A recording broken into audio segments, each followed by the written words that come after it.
Yeah. That's the tune we wrote with our Canadian friends, Defunk and Aquila. How are you feeling? Do you like the show? Are you tired of it? Never mind, I don't wanna know. Are you finding it boring? Too fast, too slow? I'm asking but don't answer cause I don't wanna know. Do I have your attention? Yes or no?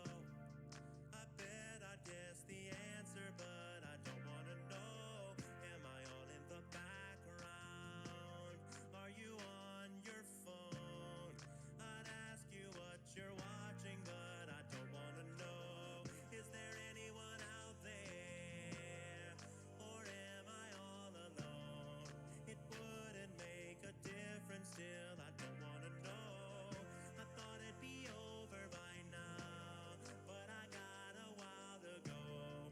I'd give away the ending, but you don't wanna know.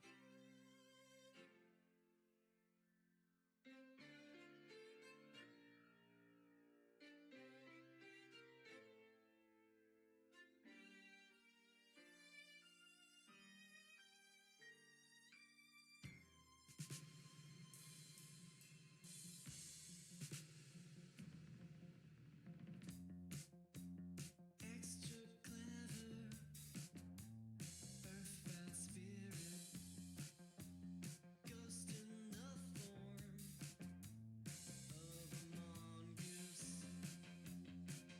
And I have hands, and I have feet. I'll never die. I am a freak. Hello, I'm here. I'm living in the wall. I know I might be small, but I am a freak. Thou wilt never know what I am. I am the fifth dimension, and I'll split the atom. And if you see me, you're paralyzed. Pillar of salt. Hello, I'm here. I'm living in the wall. I know I might be small, but I was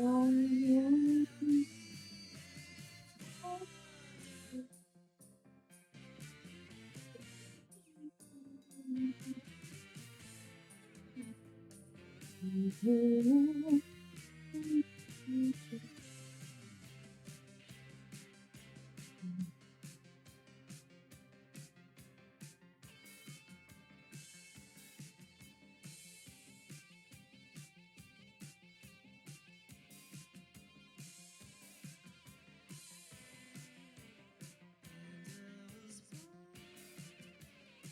1852, and I was born in India, and I shall haunt like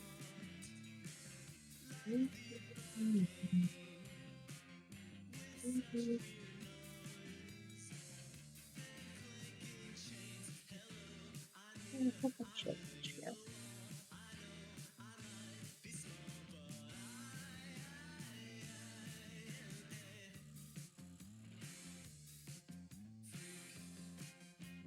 I say fetish to underground. Chill like me go. I wash like hell, and I have hands, and I have feet. I'll never die. I am a freak. Hello, I'm here. I'm living in the wall. I know I might be small, but you'll never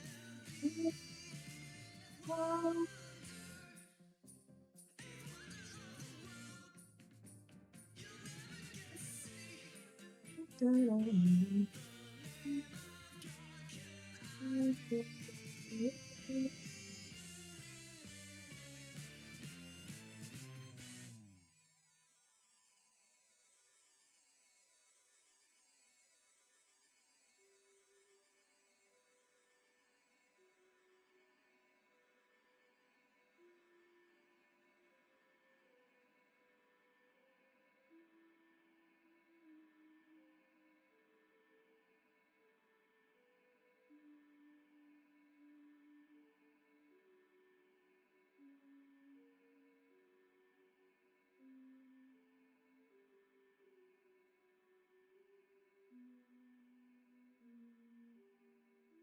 I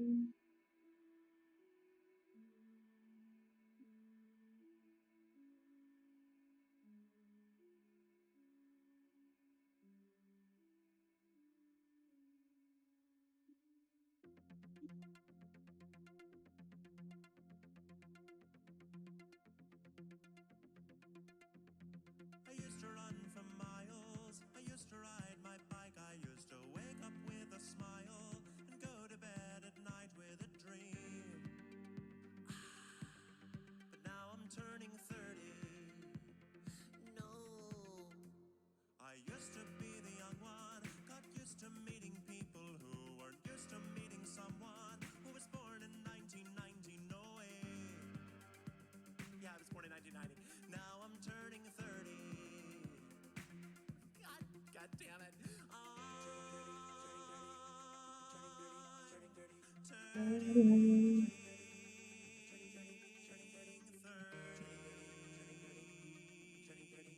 I'm turning 30.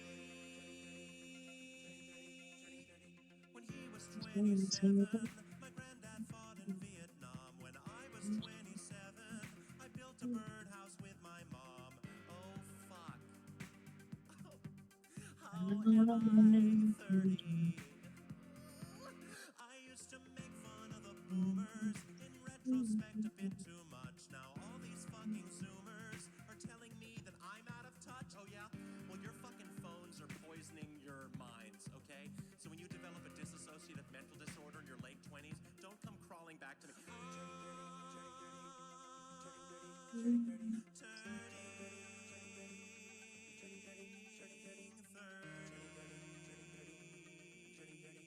I'm turning 30.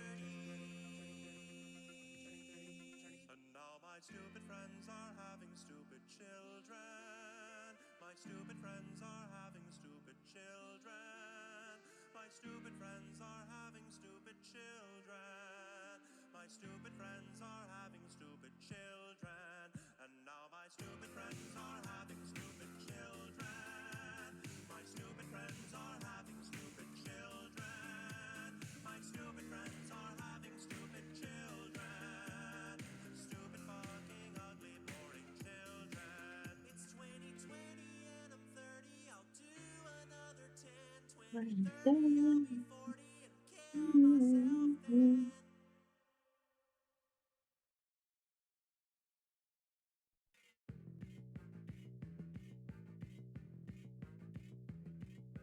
How it thought brass was the height of style. Now it's got something of a steampunk smile, and it's alright. It's alright. It's alright.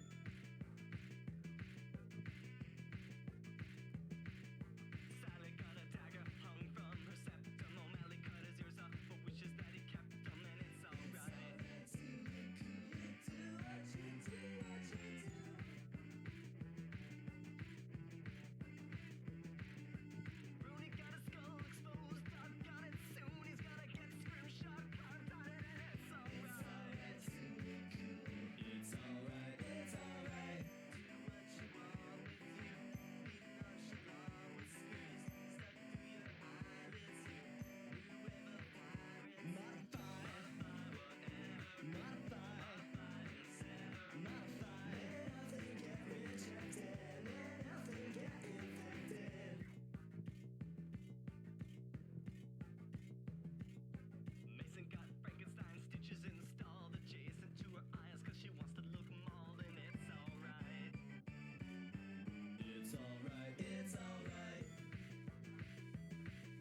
street.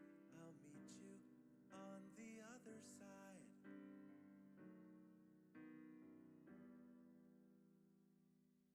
So long, goodbye.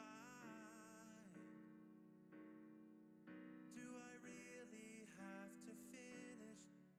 Do returns always diminish? Did I say that right? Does anybody want to joke when no one's laughing in the background?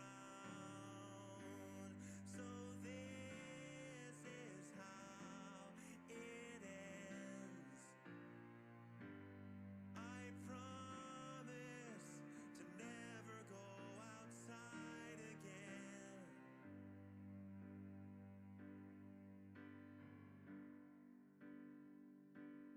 So long. Bye. I'm slowly losing power.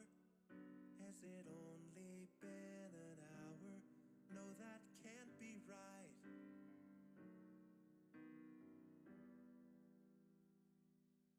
So long. Goodbye. Hey, here's a fun idea. How about I sit on the couch and I watch you next time? I wanna hear you tell a joke when no one's laughing in the background. So this is how it ends. I promise to never go outside again. Am I going crazy? Would I even know? Am I right back where I started 14 years ago? Wanna guess the ending, if it ever does. I swear to God that all I've ever wanted was a little bit of everything, all of the time. A bit of everything, all of the time.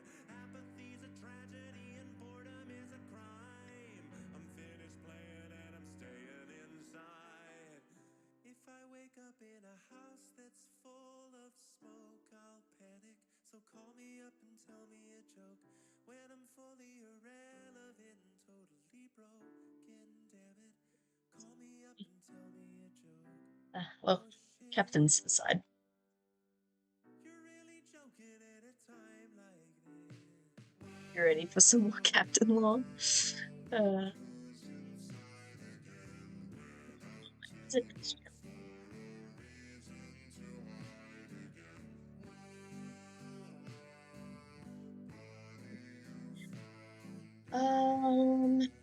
Where did I end the story? I think it was Captain had just gotten cursed, decided she wasn't going to be a pirate. So, where do I start? There isn't much more to say about it. Can one be funny when stuck in a room? Okay, Captain. Being in trying to So we've done the past stuff. Now, for the future stuff of Captain's lore, her lovely lore. Wait, one second. I'm just gonna move it so you can actually see. It'll let me go. Oops. Okay. It's not.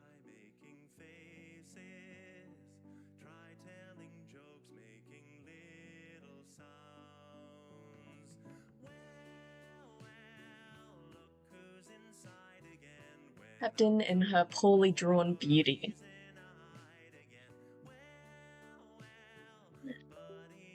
Future, okay.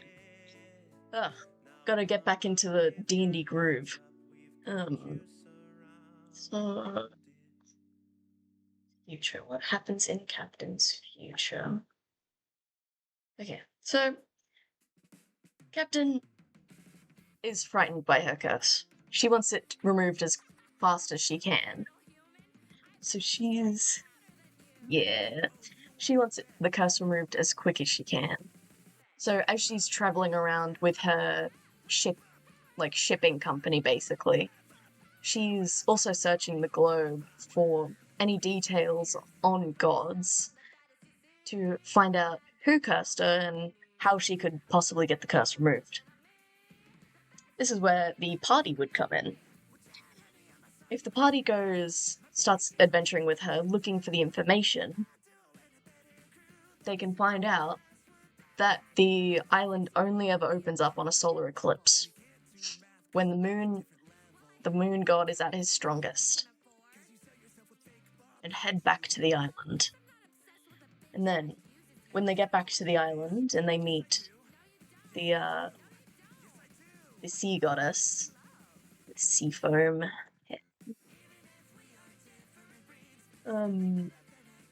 they ask Rialta to remove the curse. They beg her. Captain wants to be freed. Poor Captain. Yeah. So they go to the island on a solar eclipse, and I would probably actually make them wait an in-game, well, however long it takes to be a solar eclipse in-game. Yeah, but Rialta, she does not forgive the captain. In her eyes, mortals can't change.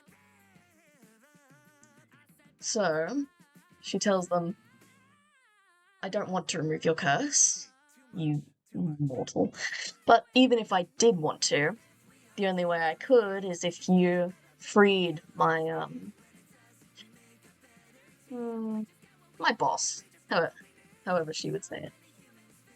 They would get told by Rialta, the moon god, Amoros.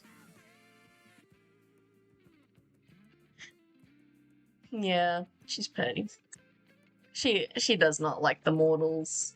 They've never done anything good in her eyes. I mean, polluting her oceans. Destroying her people. Fish, turtles, all the sea creatures, her creations. So, she says, if you want the curse removed, if you want it removed, you're going to have to free Amoros. Yeah.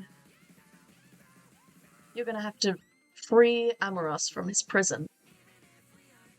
Because it's at this stage the PCs will find out Amoros, god of the moon, and mortals believe him to be darkness, sin, kind of like Satan.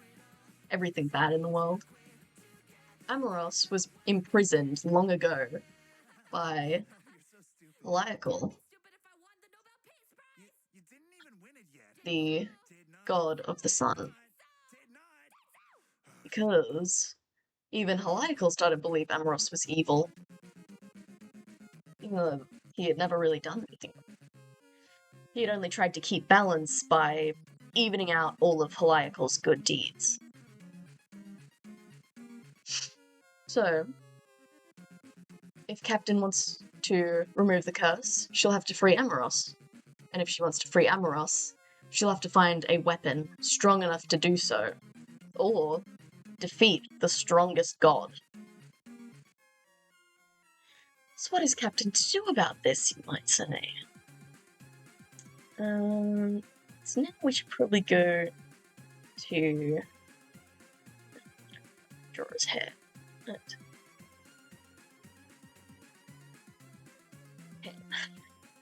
Terrible drawing of Cain, but Cain. Cain, if you remember,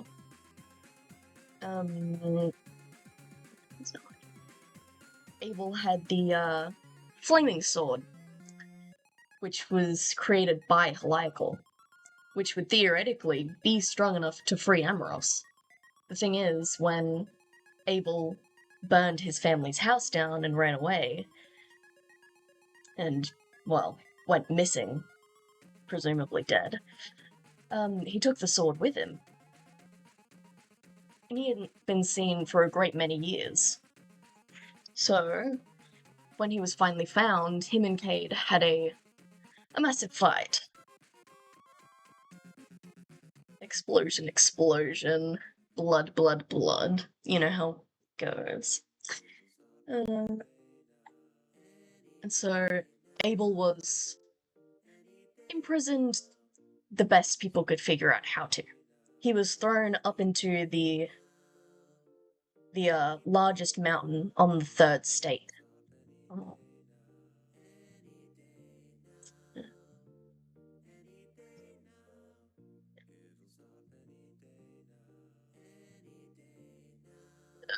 Like, yeah, down in the mountain region, Cain had figured out a way to trap him in a prison. Kind of frozen time, sort of, with not really any way to escape besides outside forces. And if nobody even knew he was alive, and, well, then nobody could free him.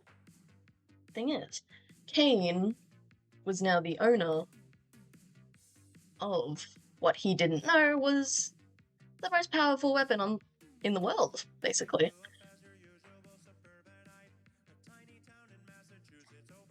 Yeah, so, what was he to do with this sword? Actually, I should mention, the sword is, I think a lightsaber. Its blade appears when you activate it. So, most of the time, it was kind of just a fancy hilt. Actually, yeah. I might have... Actually, no, I don't know. It's on my phone. Yeah, so it's just kind of fancy hilt. Cain doesn't know what to do with it. And because he had finally taken down Abel, who everyone had now realized was, kind of working for a god.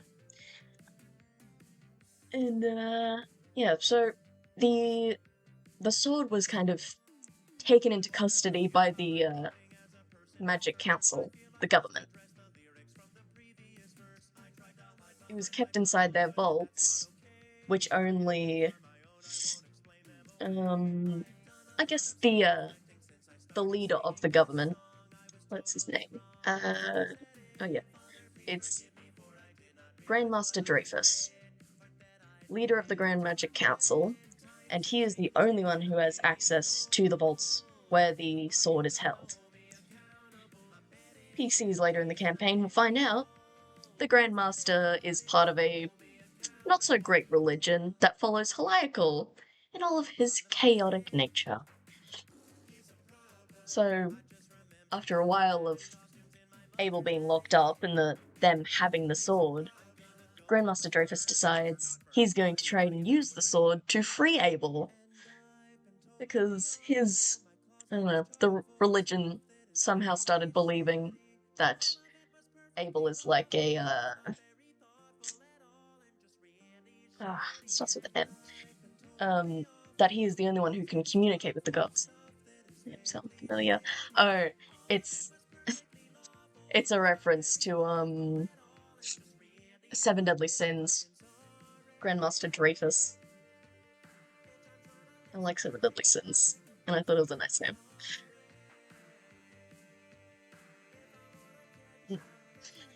Yeah, so Grandmaster Dreyfus now had it in his mind that he wanted to free Abel. Yeah. Yeah. Seven Deadly Sins. Yeah. Seven Deadly Sins is great. It's one of my favorite shows, and I put off finishing it for years because I didn't want it to end. Yeah.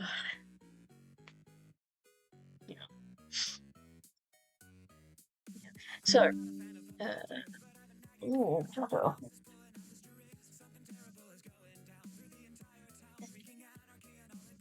One sec. Okay. Oh, yeah, that would be pretty cool. Yeah, the Wrath tattoo, like, there's only one other tattoo I could think I'd want to get, and it's like a tattoo of, words. Legend of Zelda.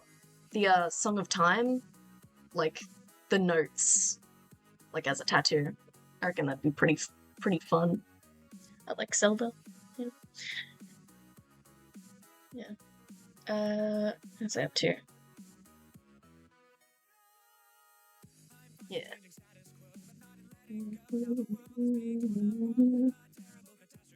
Okay, so yeah, Dreyfus wants to free Abel.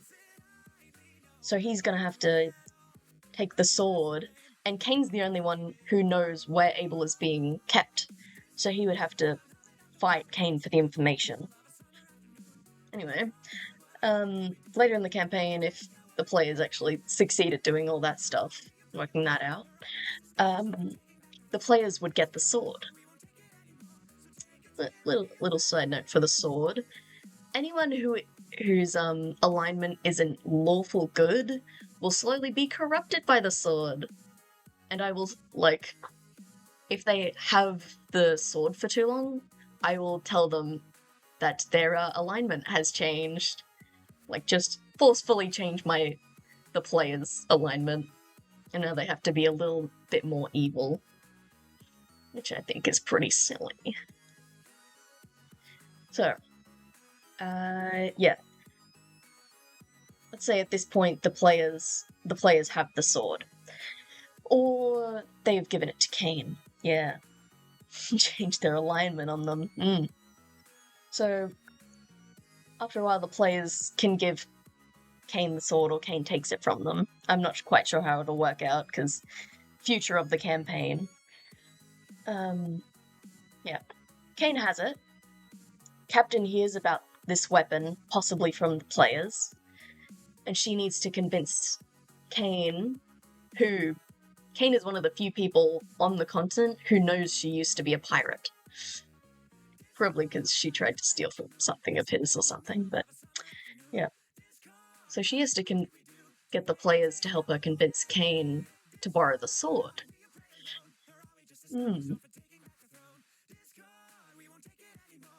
Yeah. Yeah, it's at this point where I'm running out of stuff to tell you in the main story. Because players are chaotic. The future of the campaign is uncertain, because it will change depending on what the players decide to do. So, what will hopefully happen, Kane joins them on their mission to free Amoros. They are taken to Amoros's dimension. They try to free him, but instead have to fight Heliacal. Or actually, you know what? They would probably have to fight, Renuku. The bratty Earth goddess.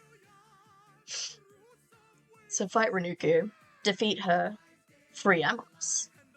Hopefully. Yeah.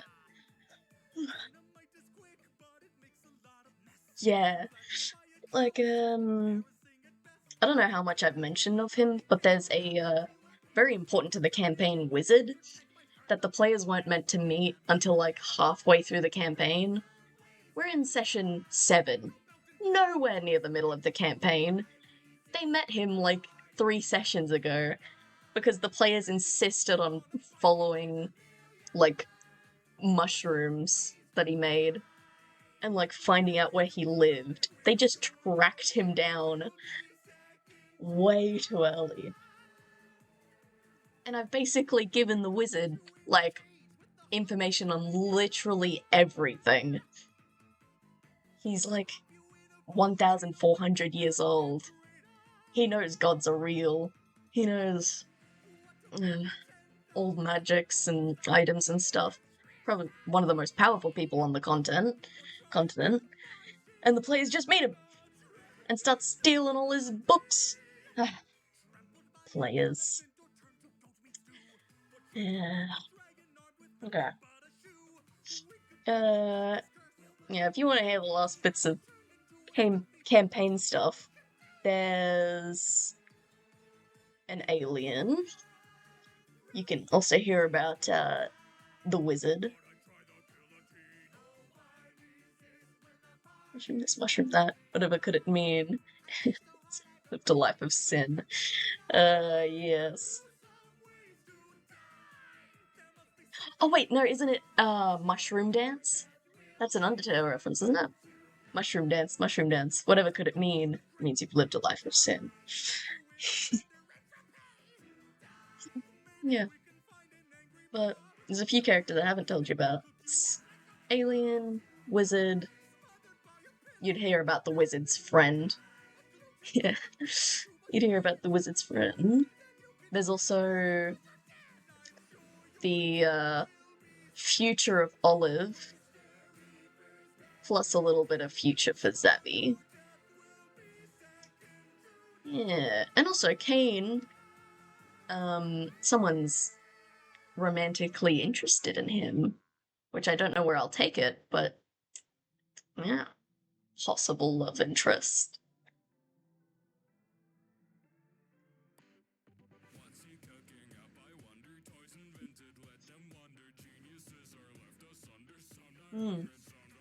Yeah, what are you thinking? Gonna hear about alien, wizard, Olive, or Zabby?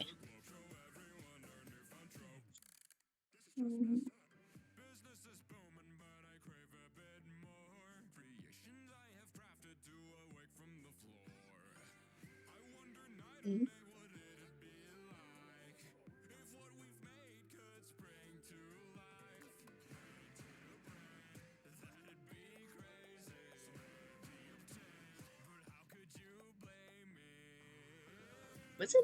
Okay. For the wizard, we're gonna have to go, like, all the way back in the timeline. So we've got universe being created by Arcos, right? We've got the start of the magic era, because in the campaign, magic didn't exist for quite a long time. And suddenly, because of the wizard and his friend, magic was created. And then you've got, like, up to present. But, okay, so, where do I start this? So, the wizard's name, he's a short, very old guy. 1,400 years, give or take. Yeah, years old. Long blue robe, because I guess I thought I wanted him to look like Ice King from Adventure Time. Yeah. So his name is Lucian. He loves cookies. Old man who loves sweets. So Lucian. When Lucian was about 7, humans had spent a few decades after moving onto a continent with no civilized people, no civilized races. They moved to the continent and, started reproducing, making towns. Well, more like villages. It wasn't very large yet. So, yeah, people are relatively new to the continent, haven't really explored it yet. And suddenly, the whole continent, all the people on the continent started being affected by a mysterious disease with no apparent cure. And after over half their population has died, they decide that the only way to save themselves is to spread out across the continent to try and find some sort of cure. Some sort of herbs or something of the sort to cure their disease. So, any humans who were left, because humans are the only ones who moved to the continent at the time, so the humans split up into 5 groups. People who were sick and too young to move, really, stayed at the center of the continent, the 5th state. I'm just...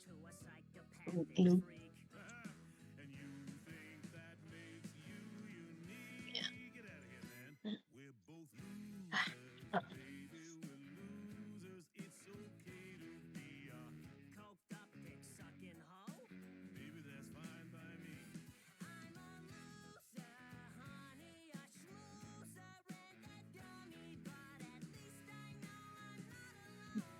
It's so slow.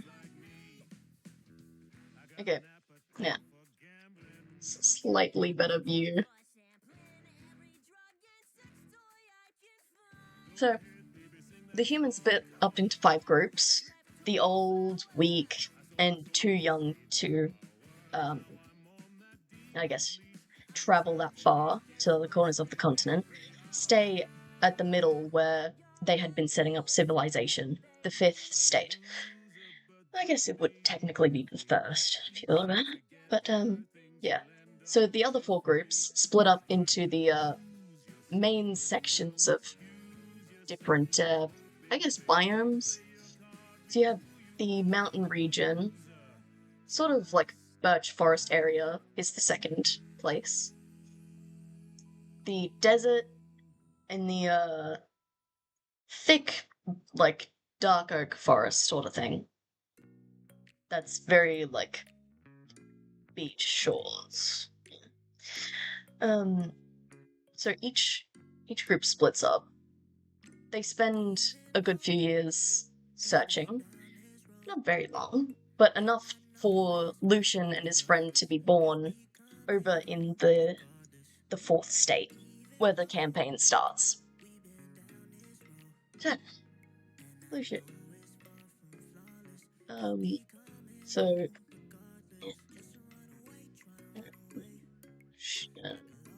Lucian and Aurora. These two are born in the year 7 before Common Era kind of thing.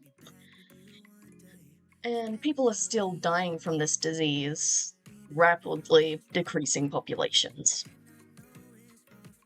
And once they turn 8 or so, Aurora and Lucian hear these stories about gods, and they decide they would go to the highest point they could, which was the, if you remember from last stream, there was a cliff people said would bring you the closest to the gods you could be, which was, I think Astro's Edge, I named it.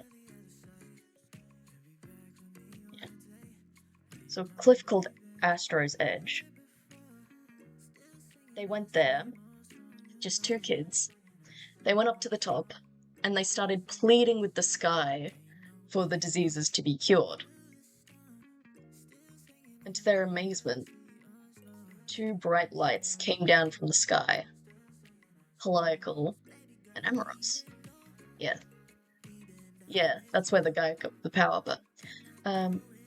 So, magic still hasn't been created yet. So when these 2... Like, there's no healing magic for the disease to be cured. So these 2 go up to Astro's Edge, and they start pleading with the sky. And to their amazement, 2 gods come down. 2 bright lights they can barely look at. Amoros and Heliacal. And the 2 gods begin to say, you demand our help, but what should we get in return? For what could a god possibly gain from healing mortals? The 2 had really nothing to offer. Just 2 kids. 2 kids with barely any friends or family left. So, Aurora, little girl, she decides, you heal the entire continent, and I will give you my entire life. I will give you everything I am, anything I could be. if you just please help us. One of the gods smirk. They say, "You think your life is worth that much, little girl? Fine.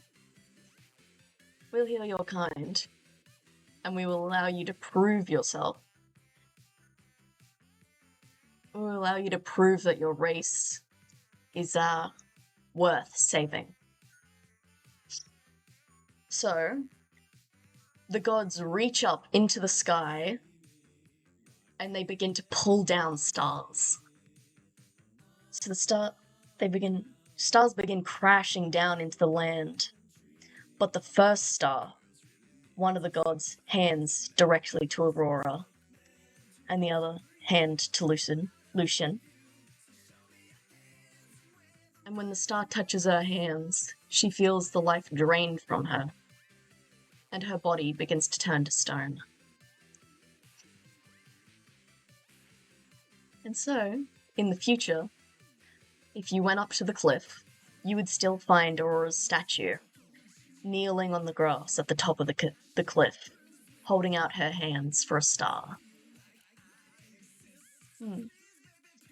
So, then more. These stars that were pulled from the sky had created magic, had brought magic into the land and the creatures. And because of that, humans began to develop magic from just absorbing it through the air and the ground and the creatures that they ate.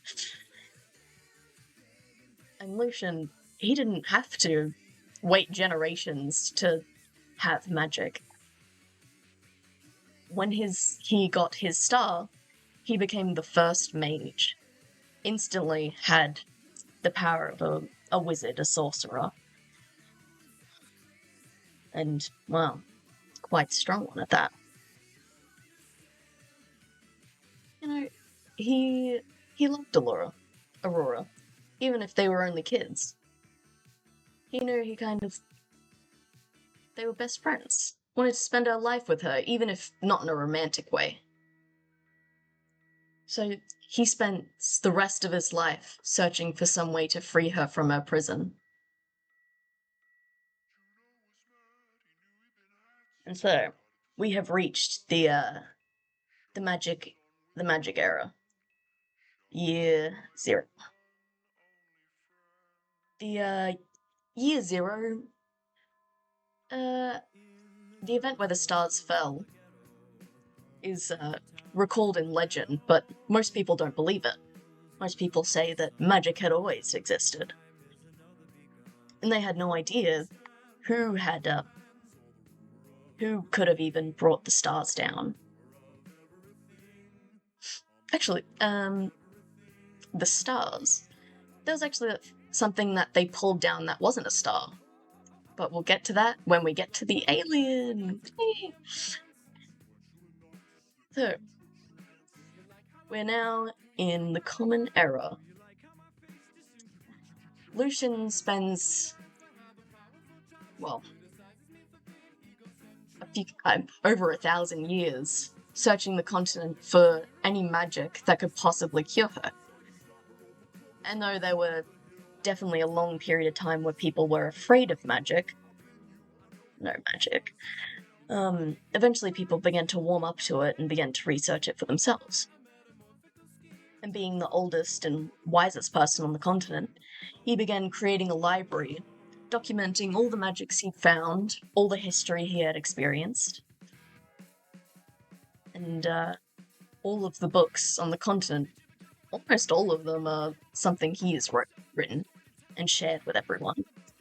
Whether people believe it or not is up to them, but most see some of his stories as children's fairy tales. Yeah. So Lucian, his entire goal in life is to help his friend free her from the stone.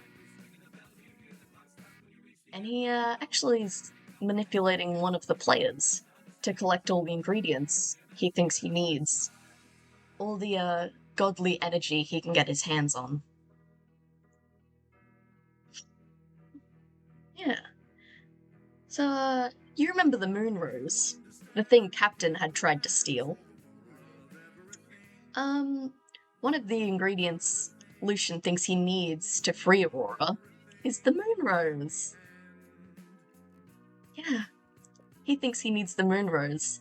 And if he's tricking the players into getting the ingredients, the players will have to convince Captain to find out where the island is, so they can try and steal it.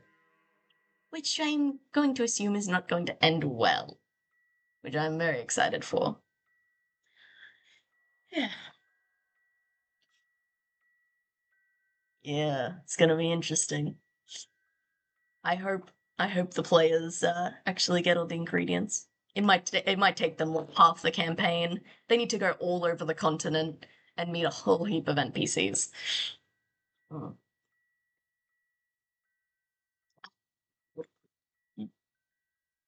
Mm. So that's Lucian. The other ones. Alien or Olive. So those are pretty juicy stories.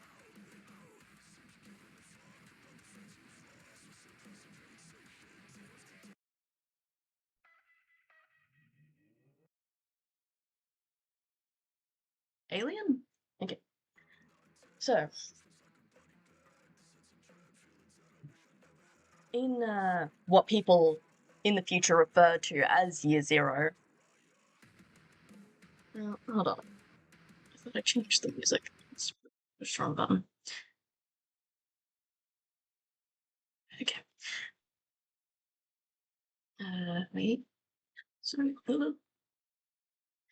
Okay. The alien. What people referred to in the future as Year Zero is when the stars were pulled down by the gods to create magic to cure all the humans from their disease and give them the strength to survive. What is this song?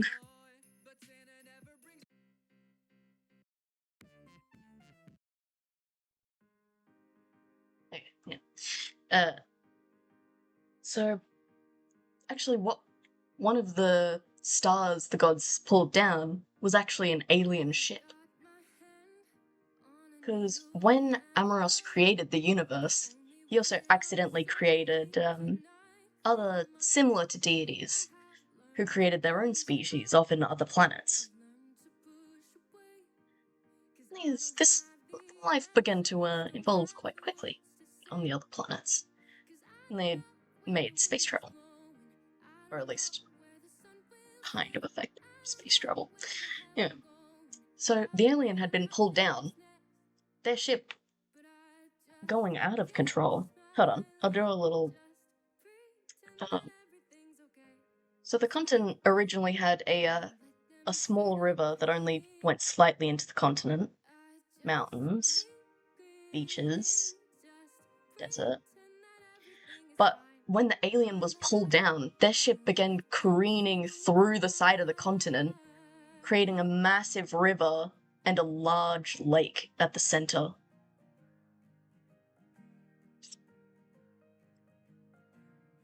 And this alien is now trapped on the planet for hundreds of years. And the alien is that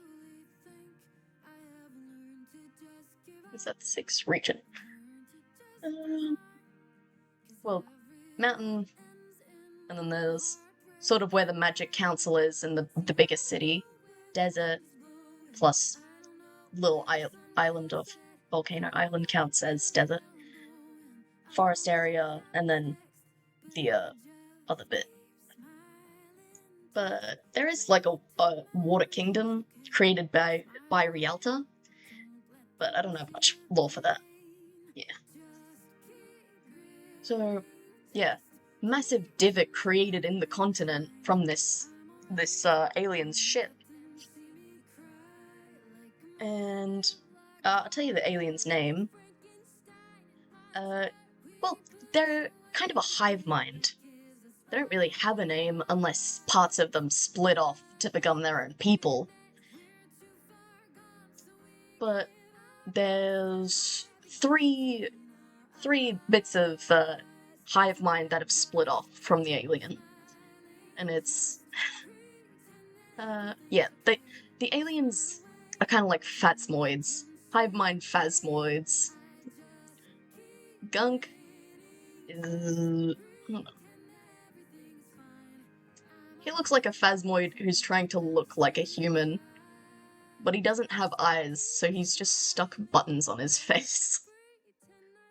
He is like, because he doesn't really have a mouth, he's just grown a slimy mustache. Yeah. He's just grown himself a slimy mustache. And put on button eyes to try and make people think he's human. Or at least not alien. Yeah, so only the first two are important. Gunk and Honey. Honey is a ginger tabaxi living. Gunk lives in. Yeah, Honey. I don't. I'll just. Yeah. 5. So Honey lives up in the mountain region, and Gunk works as a bartender for a what's it called? It's bunny person race. Yeah, there's a bunny guy who runs a bar. One of my players really likes him. And his name's Braven.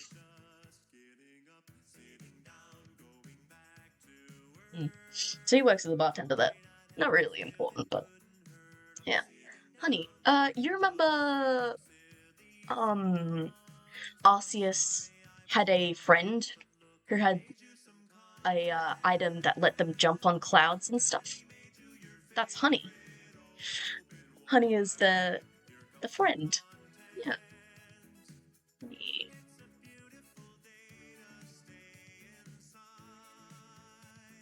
For trying to look like a tabaxi. Does not have button eyes. They kind of just have blacked out eyes, but nobody really questions it because they're cute. And they're kind of fluffy. Yeah, so they work for the guild in the mountain region. There's a third one. He's kind of just to drive the carriage because I thought it would be drive the player's carriage because I thought it'd be funny. But one of my players has decided. Wait, it's just Steve. One of my players has decided Steve is very dateable. They even saw Steve trying to go to bed. When the hive mind tries to sleep, it like grabs some sort of holding device like a bucket or a bowl and just goops into it and kind of becomes more like water or just thinner slime. Yeah, all my players saw that and they were still like, yeah, dateable. Love that guy. Yeah. Steve just looks like Gunk except with a cowboy hat and a different mustache. Yeah. So the alien has started creating beings off of it to search the continent for supplies to fix the alien ship. And so, in the storyline, if the players follow it, they can help Gunk collect the resources to help get the ship off the land. Yeah. Help the alien get home. And that's Gunk and Honey. Oh yeah.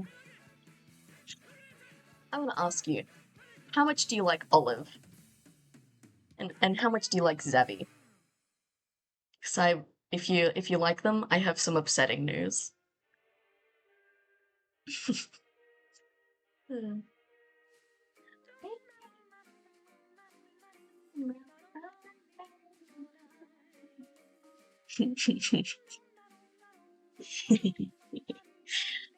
So, in the future of Olive and Zaddy.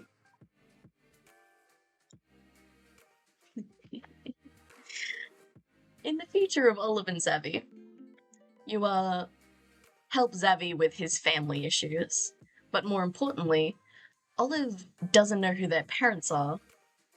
They kind of an orphan, ex-slave. Yeah, so they want to go take the players on an adventure into the desert to find the slave traders who owned them, so they can question them and find out where they were found and who their parents are.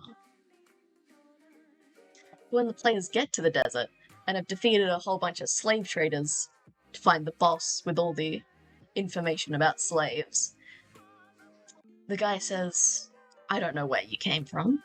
Someone just found you wandering out in the woods as a young child."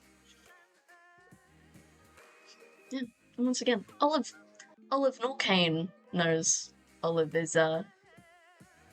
is related to him. So Kane can't know. He doesn't know how to. But near the end of the campaign, Abel, Kane's brother, is the big bad evil. They have to defeat him and Heliacal for the campaign to end. Probably. That's probably how it's gonna go. And there's gonna be a big boss fight where Kane, Olive, Zavy, maybe Lucian are all there to battle with Abel and his minions, who follow the religion of Heliacal. And as soon as Abel gets one look at Olive without...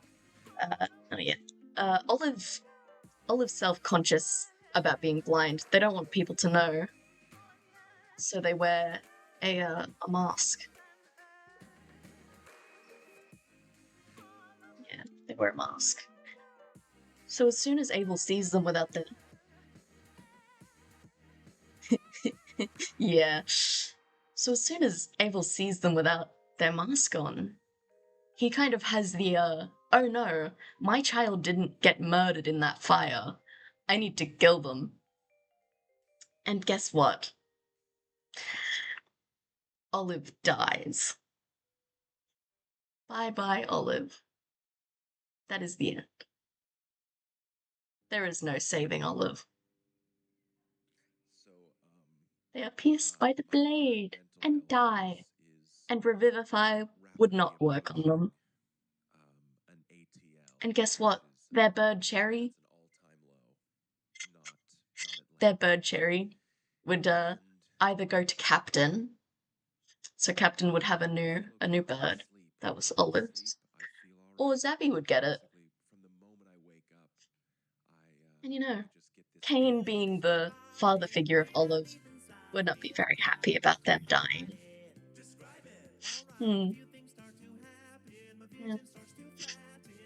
It's sad to say, but I think I'm out of lore to tell you. You have heard the end of my campaign. What did you think of it all? It's a lot, but I reckon it's gonna be pretty fun.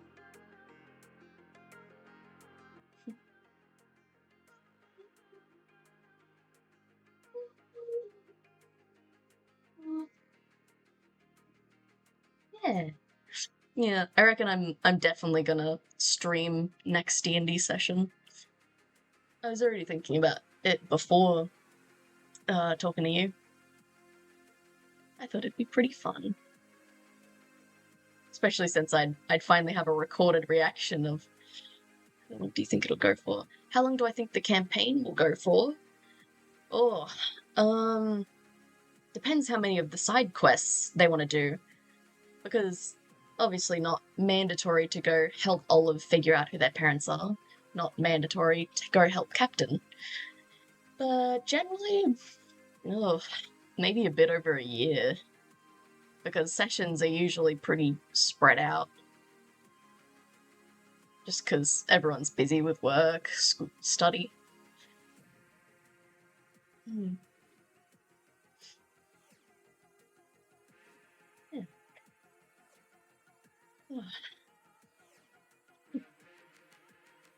Yeah. I've been trying to talk one of my PCs, Dave. I've been trying to talk him into going on the Captain quest and the Olive quest, because they're so good. They're such good quests, and I want them to love the two characters, so I can do terrible things to them, and it'll hurt even more.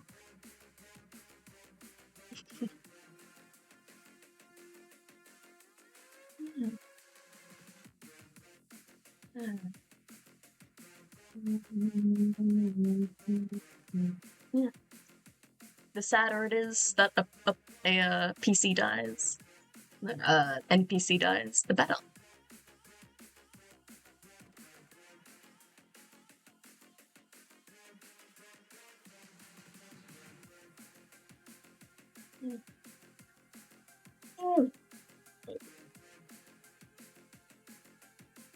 Yeah. I'm sorry, but I am kind of tired, and I kind of want lunch, so I think I might end stream.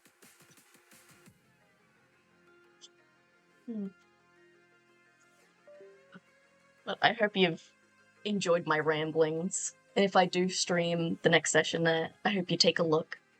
You might like it. Okay. Yeah. God, we stayed up late last night.